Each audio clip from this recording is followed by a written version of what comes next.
মরু আবহাওয়ার দেশ সৌদি আরবে সর্বনিম্ন তাপমাত্রার রেকর্ড হয়েছিল 1992 সালের শীতকালে। সে বছর জানুয়ারি মাসের দেশটির উত্তর পশ্চিমাঞ্চলীয় শহর হাইলে তাপমাত্রা নেমে গিয়েছিল 0 ডিগ্রির নিচে -9.3 ডিগ্রি সেলসিয়াসে।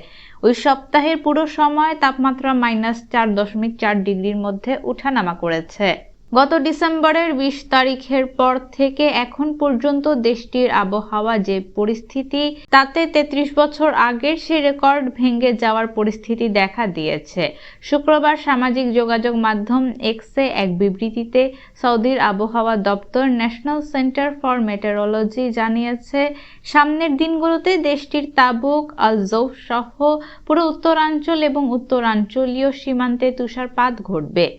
এর বাইরে রাজধানী রিয়াদ, মক্কা, মদিনা সহ দেশটির অধিকাংশ এলাকায় তীব্র শৈত্যপ্রবাহের পাশাপাশি ভারী এবং মাঝারি মাত্রার বৃষ্টিপাত হবে। এনসিএম-এর জ্যেষ্ঠ কর্মকর্তা জানান, আমরা ধারণা করছি আরও অন্তত এক সপ্তাহ আবহাওয়ার এই পরিস্থিতি থাকবে। যদি এই অবস্থা দীর্ঘায়িত হয় তাহলে সম্ভবত 2025 সালে সর্বনিম্ন তাপমাত্রার নতুন রেকর্ড দেখতে পাবো আমরা।